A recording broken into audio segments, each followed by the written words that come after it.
Everyone's very excited to get started, so we're going to go. So I want to thank you guys all for coming to the session. Really lucky to have Diane Randolph here from one of our amazing partners at Ulta Beauty to kind of speak with us. You're also going to hear from our CEO, Stephen Kramer. Obviously, we were talking yesterday and today about our exciting launch of task management.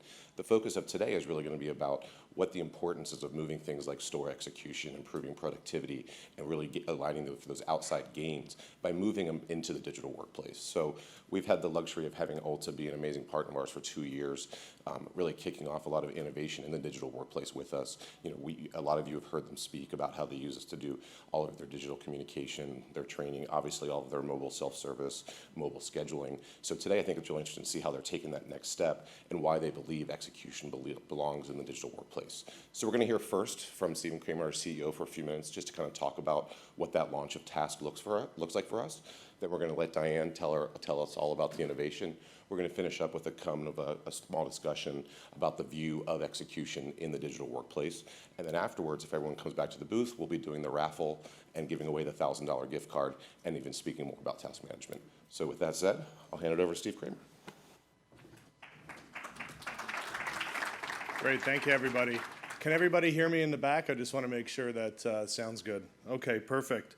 Well, you know, before Diane gets into the story about Ulta and the WorkJam journey, I just wanted to start off by giving a little bit of context and introducing the WorkJam platform and what it is for those that you know, are not familiar with it yet. So the WorkJam digital workplace platform is a comprehensive suite of modules that allows organizations, retailers, mid-sized organizations, and large enterprise retailers to really improve their productivity from a store operations perspective, increase efficiency in processes that are typically manual, and as a result have a significant reduction in cost while making employees smile at the same time, which is a very rare thing from a systems point of view.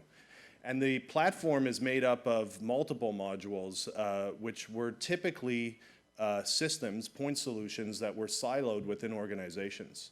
So to start, we have a scheduling application that allows for scheduling of associates as well as deep integration into industry leading workforce management systems such as Kronos, JDA, Infor, Workforce Software, and others.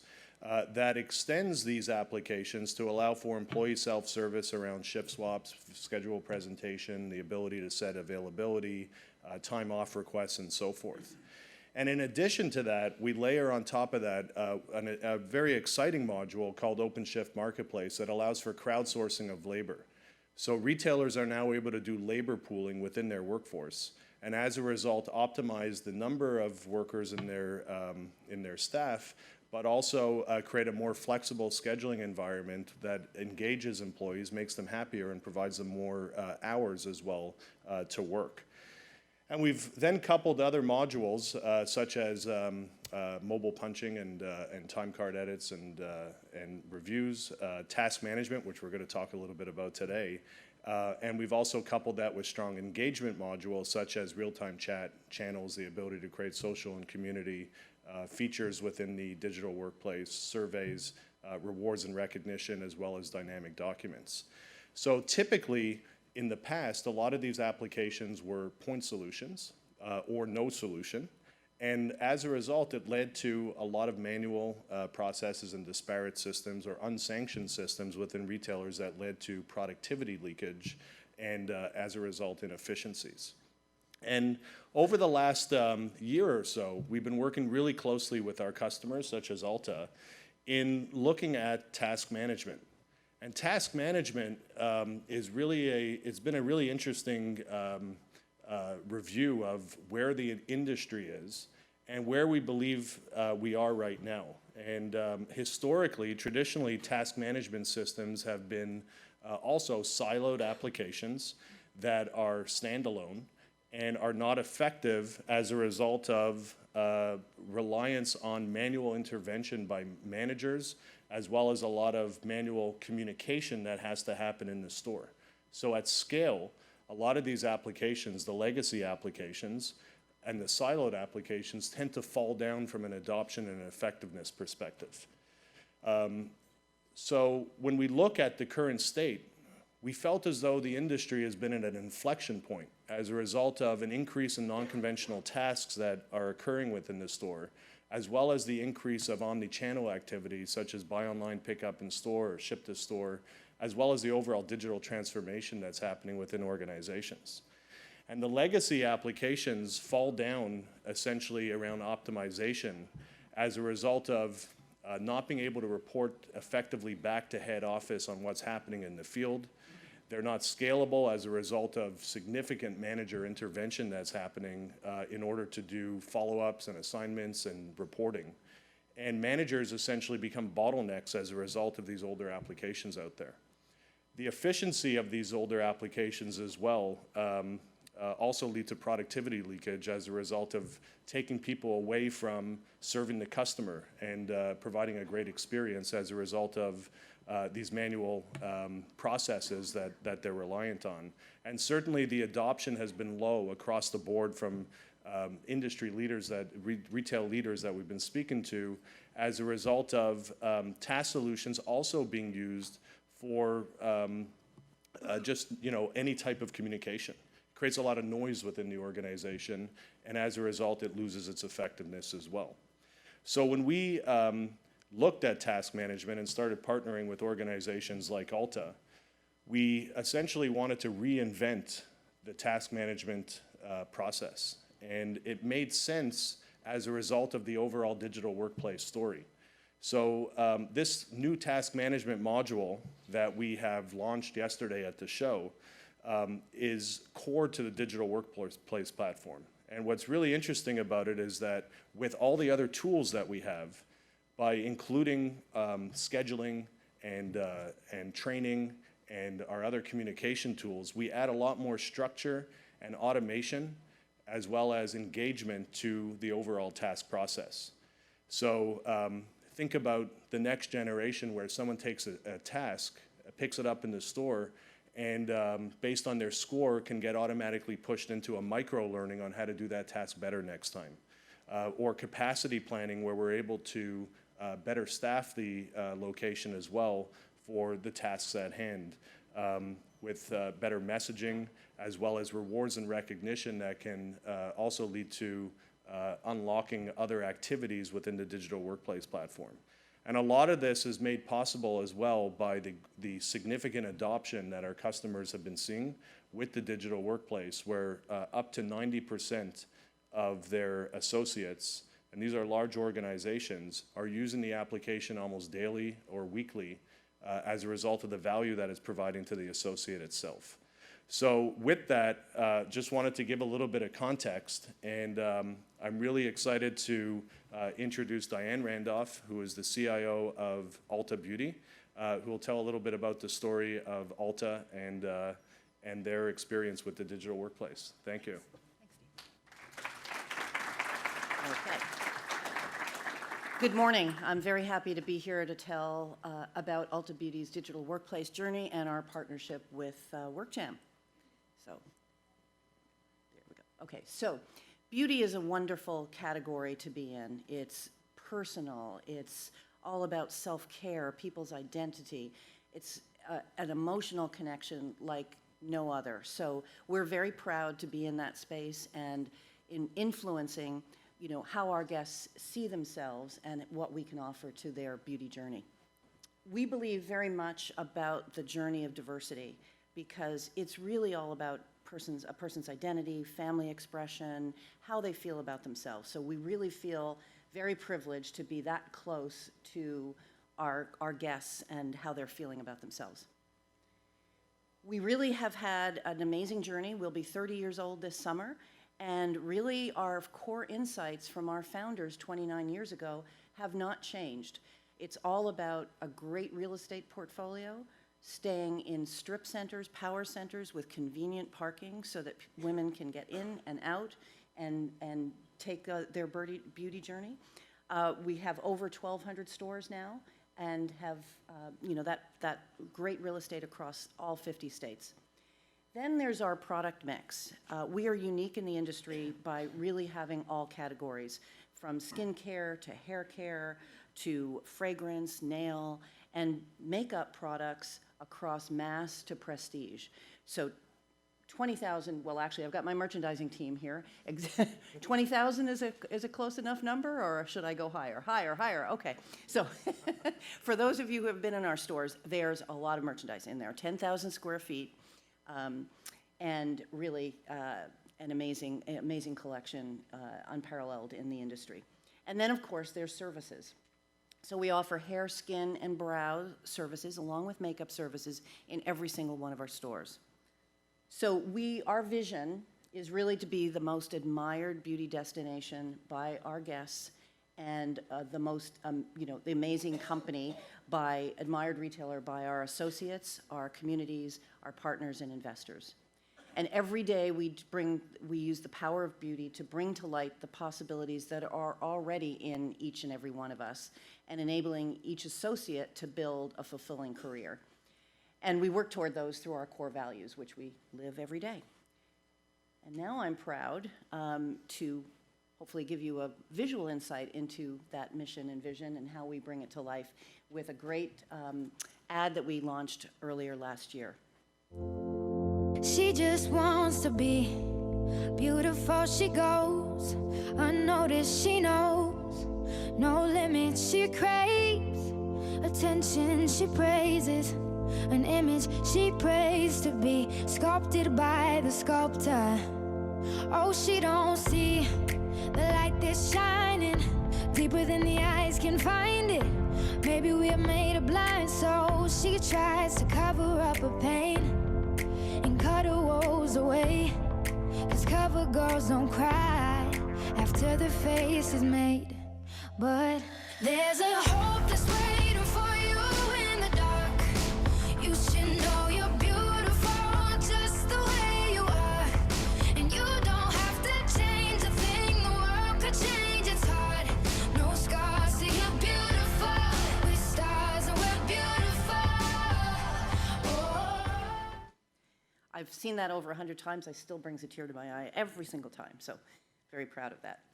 So what does our growth story look like? We've been very proud to be featured in the last couple of weeks in the news about being one of the top 5 non-tech stocks of the last decade, with 1,250% growth over that 10-year period.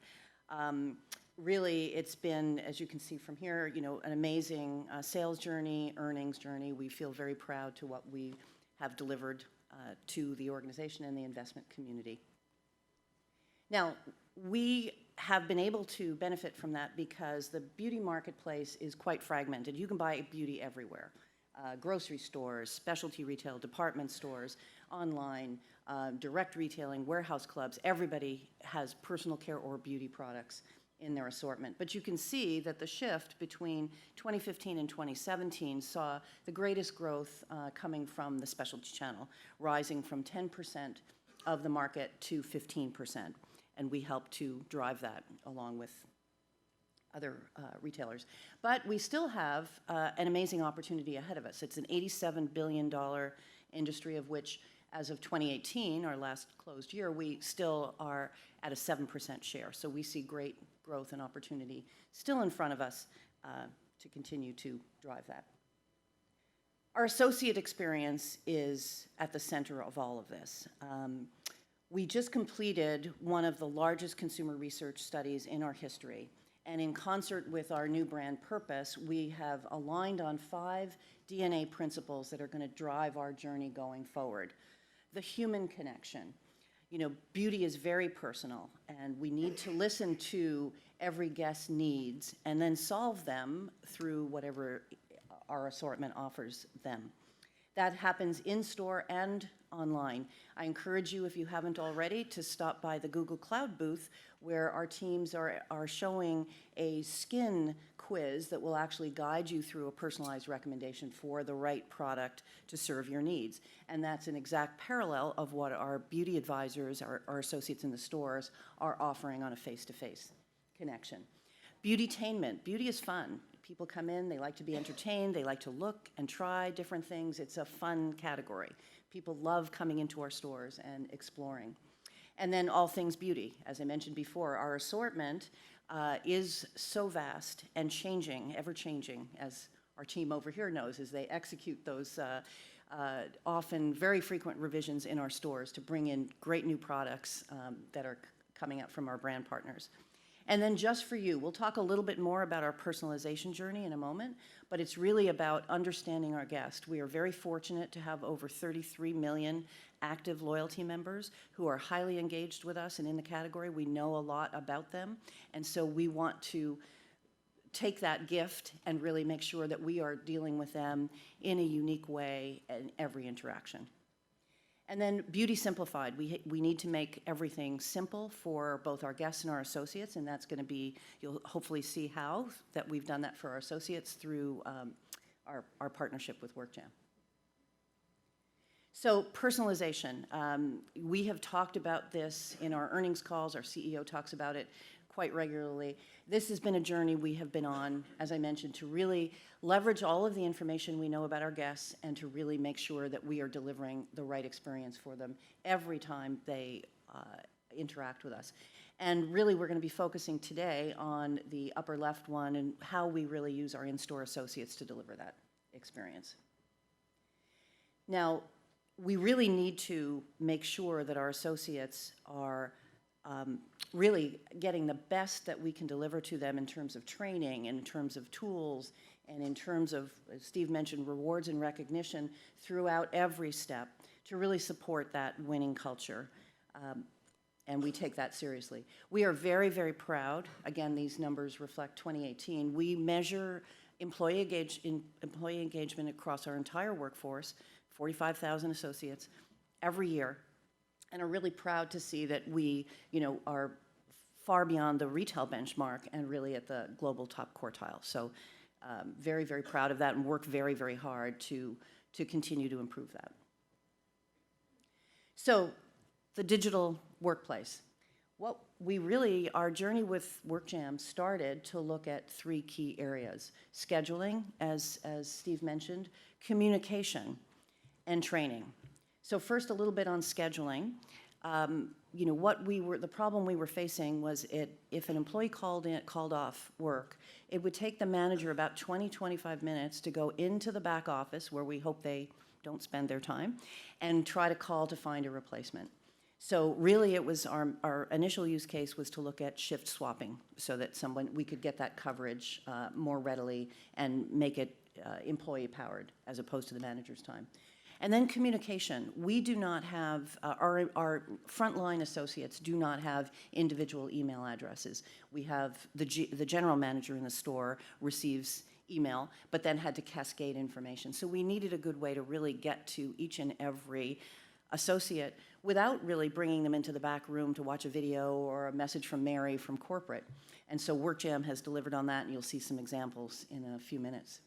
And then training, and I'll talk a little bit more about that later, because that exceeded our expectations in terms of what we were able to deliver with this capability. We also, outside of WorkJam, we are really looking at digitally enabling the store in every element. Again, for those of you who have been to our stores, lots of product, lots of merchandise, it's a tough box to run. For women in the room, if you can think about trying to discern the difference between an eyeliner that's black-brown gel from one that's black is not an easy task, and then getting it in the right location in the store is very time-consuming. So anything we can do to take any friction or difficulty out of those tasks so that our associates are interacting with our guests. So a couple of initiatives: store-to-door, our version of Save the Sale. That helps us when we are out of stock on a very popular item, or, very importantly, our stores are not identical. We often, one of our unique differentiators is bringing in new brands that are just entries into the market. Those brands can't support 1,200 stores out of the gate, so we'll start it in 200 or 300 stores.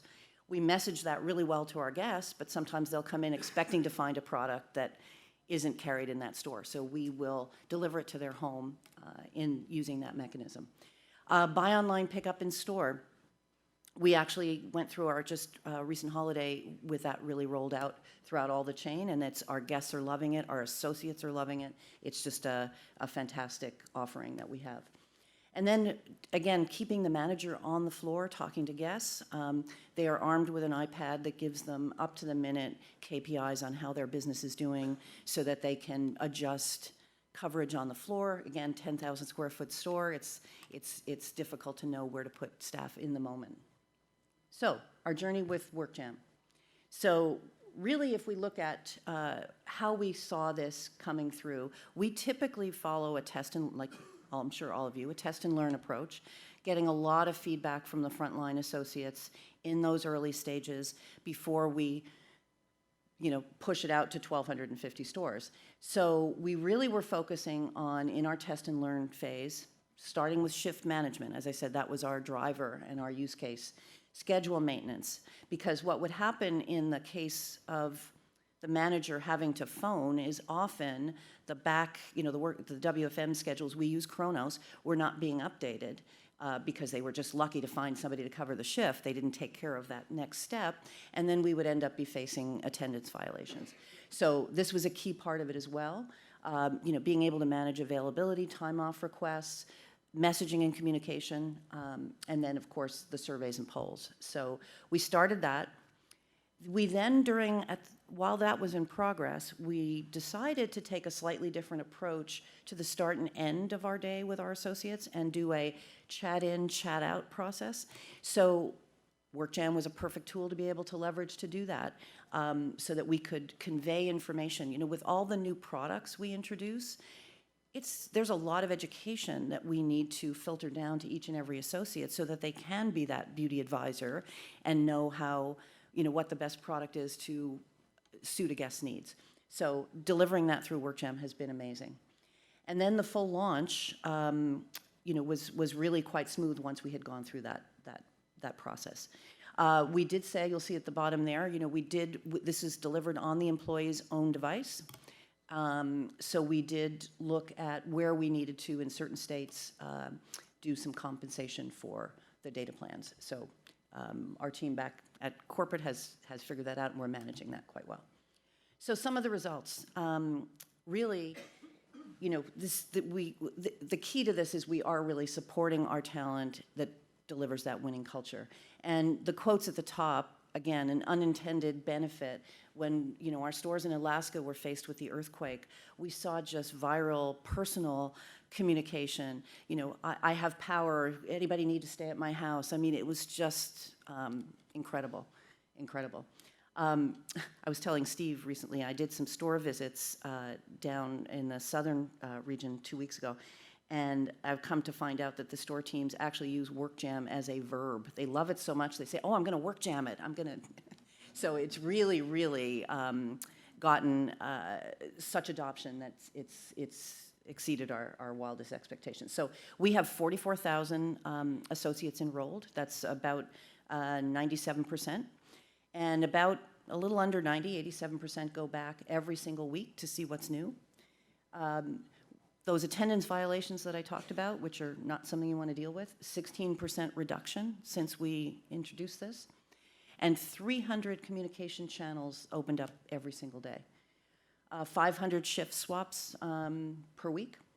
And this is the last one is the most impressive, 1 million trainings delivered. We, like all of you, have learning management systems, and typically that's how we delivered our information to our associates, but they'd have to go in the back room, they'd have to take, block off some time to do that. Now we just do these 3 to 5 minute messages in the moment, and that's how we're really driving that knowledge, and really it's just been a godsend. The associates just love it. So Mary and our head of stores, Mary, our CEO, and our head of stores, Keisha, will just do very impromptu, videos and just push it down quite often, because without email, as I mentioned, we did not have a way to really reach each and every associate, and this has really given us that strong connection.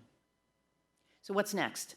So this has been, what I just described has been rolled out for a year?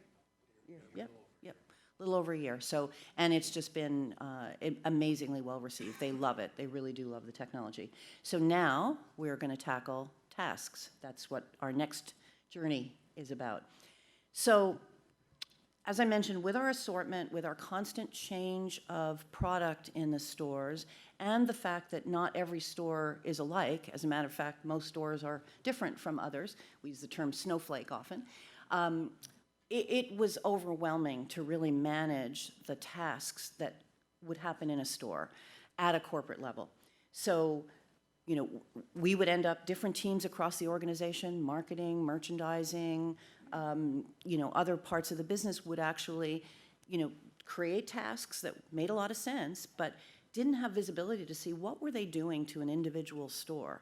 And all of you know, with the push to do consistent and fixed schedules 2 to 8 weeks out, you can't adjust that if you have something that, you know, is agile and a need that you need to accomplish. So what happens is you take time away from selling, and that's not what we want to see happen. So planning labor at the enterprise level is what we do. So really understanding how we can adjust and assign work to the right associate in the store. And then really we just, you know, didn't have any, the corporate resources that were doing it just didn't really, even though everyone at corporate is very well connected to the stores, just no visibility to be able to understand the impact of the decisions. So this really will cover what we see are integrated operations planning, which is what we're calling this initiative, is really going to be task management, workflow, very importantly, capacity planning and calendarization, so that we really can see what's happening in the stores.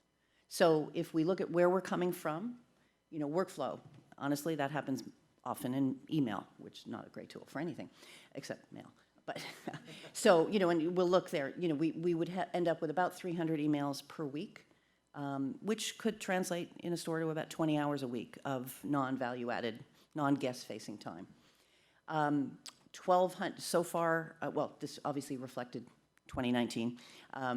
We had 1,200 unplanned task requests in 2019 alone. All valuable, all necessary, but they were not there and known about when we were doing the schedules. And then how long does it take to really do those tasks? That's a key driver. How do we know that how much work we're giving a store if we don't really know how long it actually takes them to do it? So that's another key area that we're looking for here. And then, of course, the capacity planning, so that we really understand what, you know, that store labor that is fixed and budgeted 2 weeks in advance, what they're actually going to be doing. So workflow is all going to come through this task management tool, one place, one-stop shop. The task management, being able to understand how to complete those tasks, giving, you know, if there's a problem with something, they can't execute it, it's going to be in the moment, we'll know about it right away. And then, of course, you know, very critical, the capacity planning. So store-specific, so we'll know what each associate in each store is going to be doing. With that, we'll maybe take some questions, but thank you.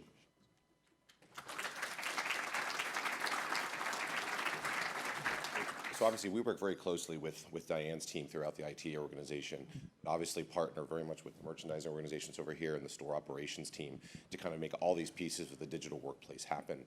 And one, I wanted to thank Diane a lot for the continued partnership, the leadership at Ulta, her organizations, Keisha's organization, Todd Olin and Jared Jensen in the stores operation have just been amazing partners with us for 2 years and enabled a lot of this to happen. It really was their vision that put together this view of what could task management look like in the future when you talk about how important capacity is playing into your labor model. But this concept of the calendarization, and I think it's something that's really neat, and we look forward to showing it to you guys.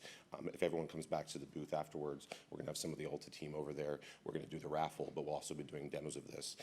So now that we have the microphones, kind of the first place I kind of want to talk, and this question is for both you and Diane, Steve, is, you know, what was the motivation? And you spoke a little bit about the motivation to go back and look at redoing task. You know, when task has existed for a very long time, like you said, I've looked and worked with your team. You start seeing task used to send a communication, or because someone says, oh, we can get this down to the store and we don't want to send it via an email. And then what happens, things start piling up.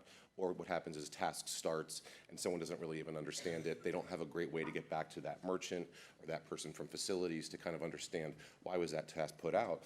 But, you know, from that, those pieces coming together, what was the motivation as you looked at what you guys were going to do next on choosing to co-innovate and bring this into the digital workplace versus just replacing a point solution for task? Well, one of the things we talked about, the different solutions we have across our digital engagement in the store. And so, they're great tools, each with its own purpose, but we saw the fact that the adoption with the WorkJam product was so amazing and it really was just something that the associates want to be interacting with all the time, that gave us that single spot, right? So yes, if you're going to do buy online, pick up in store, it's a different application, and that they get that. But really, when it comes to their work, their job, what they're doing in the store, this gives them that single pane of glass and makes it so easy that it's the right place for it to be. So a continuation of that, just for you, Steve. So, when you look at, as the CEO of WorkJam, when you look at the market, what was the importance of bringing task into the digital workplace for WorkJam?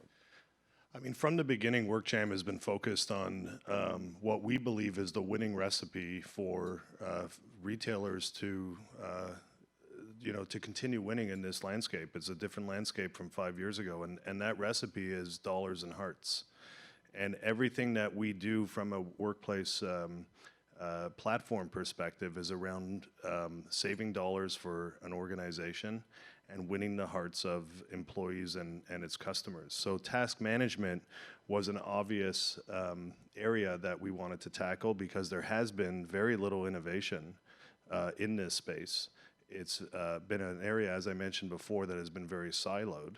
And we believe that the industry is at that inflection point where this area needs to be reinvented.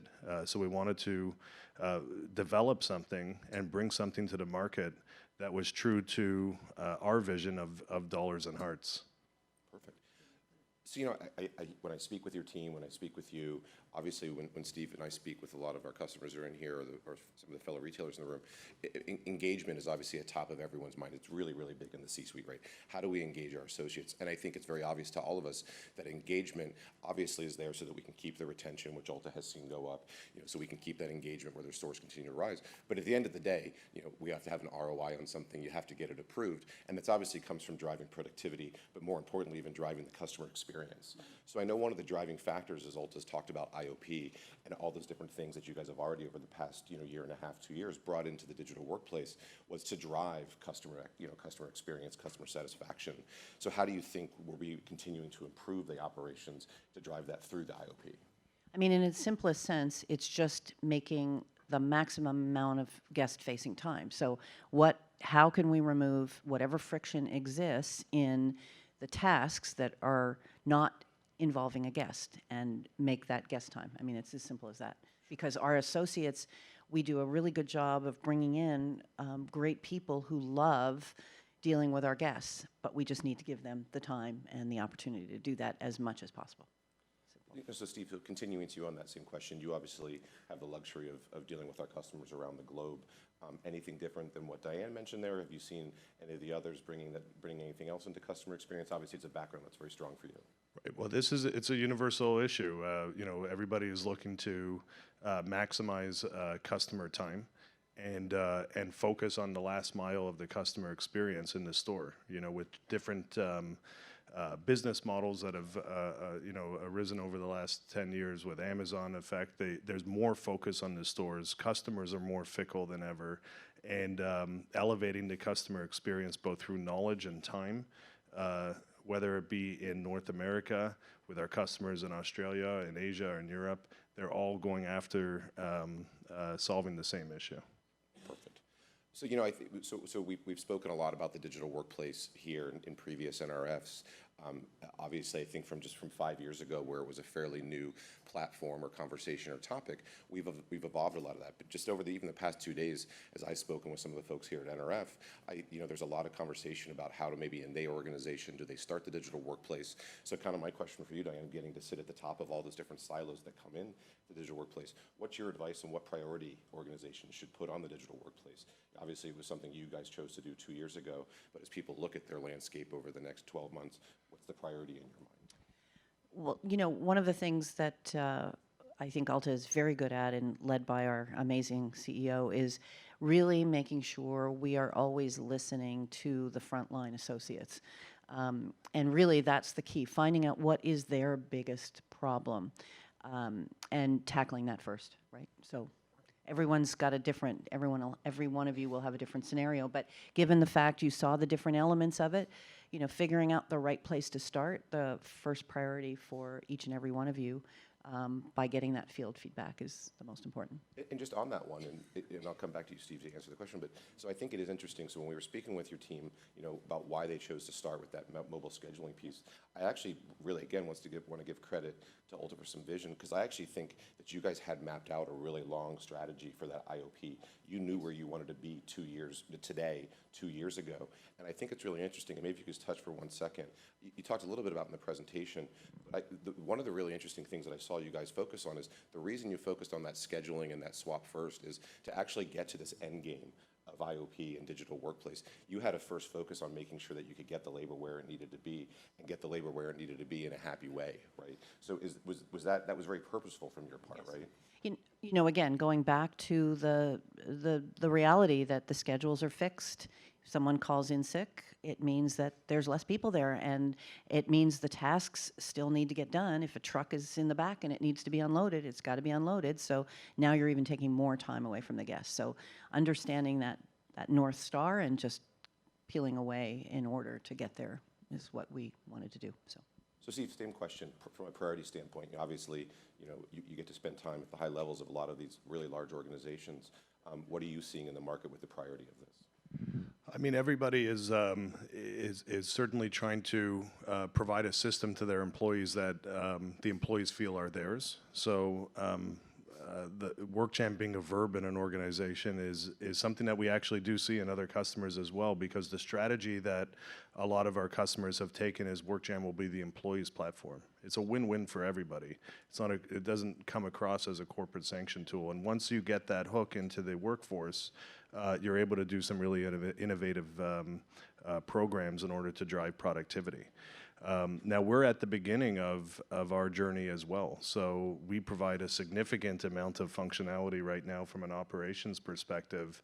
But in the next couple months, as we open up a new module around access to earned wages, so advances in pay directly through the application, we will continue to push through more of the gigification of a company's own workforce, which is something that we're seeing as well from a lot of our customers as a great experience that they want to provide, as well as other productivity tools that reinvent how a store is run. I did just remember something that is kind of key to that is not exactly gigification, but now that we have such a large critical mass of stores, over 1,200, again, leaving with the constraints of a fixed schedule, if we have something that happens in a given store, it's certainly possible to, within the existing schedule, see if we can have an associate move from their home store to cover something in a nearby store, something we clearly wouldn't have had the visibility to see, and certainly not the capacity to execute on. So that's going to be a key part of this next phase of task management. And I think actually that's a really important point, because I think as we sat down and we looked at how we were going to do capacity planning and kind of change the model of that for you, it's that whole concept of, I'll pick on the merchandising team since they're over there, right? They left. There's You can definitely pick on them there. As we also, whether it's merchants or operations or facilities, they decide, hey, at the last minute, we have to push this down to the store. What we always see, and especially in traditional back office task systems that existed before, it was, hey, we're going to push it, we're going to put it down here. And then you left in at the store manager's hands to decide where that capacity could be activated.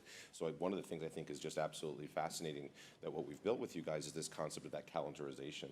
How do we really plan it? And bringing it back to that point you said is, if it still has to go in that week where the calendar tells us there actually isn't that capacity, the ability to say, let's make the decision and push it out. Let's bring labor in from additional stores, because even though we don't currently have the capacity, we can't push it another week. Right. So I think that's a real way you guys are driving that customer experience. So probably got time for, I think, one more question. So actually, I think this is a great one to try and end on, which is, you talked a little bit about some of the ROI around the operational side of, attendance violations, which is obviously huge when it comes to compliance and all those pieces. From speaking to Todd and some of the stuff that Todd and Jared have talked about in the past, a 57% reduction in absenteeism as well, which is obviously impacts, that's quick math, right? If you do the sales per labor hour times what would happen if more than half of your shifts went unfilled, there's a big ROI there. But what were the surprising pieces of ROI for you as you guys went through this digital workplace journey? Well, again, simple math, 20, 25 minutes on the part of a manager times the number of shifts that were filled, pretty incredible. It really was the communication and how we were able to convey information much more quickly, much more readily, lower cost. Producing a half-hour learning management system training program is more intensive. Everybody's getting so comfortable with these, not quite Blair Witch projects, but certainly not Oscar-worthy things that we're actually just doing in the moment, and easy, faster, cheaper, and certainly very, very the right type of communication. So I obviously have the luxury of getting to see some of that. And what I think one of the words that to take from some of your learning team is you guys are kind of now almost crowdsourcing what does good look like at the store level. You guys have an amazing tenure in your stores. So to let that person that might have figured out a way to message this best, or the way they have that customer conversation, or a manager on how they do the chat in and chat out, for them to share that with 45,000 of your associates, it actually really changes the model on how you're training your associates. So I think that's really fascinating. Yeah, great, thank you. So we have 2 minutes left, so I just want to maybe wrap it up. Ulta's been a phenomenal partner of ours, and not only with their vision, but also from a culture perspective at Ulta, they really do give back a lot to the community, and so it's a pleasure to work with them. And the Ulta Foundation does a lot of work around breast cancer awareness and research, and a bit of a surprise to Diane, but this year we did have 2 employees at WorkJam that had breast cancer and got great treatment, and we wanted to continue our contribution to the foundation. Thank you. With a $5,000 donation to the Ulta Foundation, and educate everyone as well on this foundation that does so much for the community. Thank you. So you do not have to pack this for your flight home. Thank you so much. Thank you. That's thank you. wonderful. Yes, and And thank you so much, everybody, for participating today. We'd love to see you at the booth and tell you a little bit more about the story. And Diane has to jump on a plane, so she won't be there, but we'll all be there. And thank you so much. And hopefully the team wonderful. back at This home is is wonderful. happy about this as well. Oh, ecstatic. So generous. Thank you so much. Great, Thanks, thank you. everybody. Have a great day.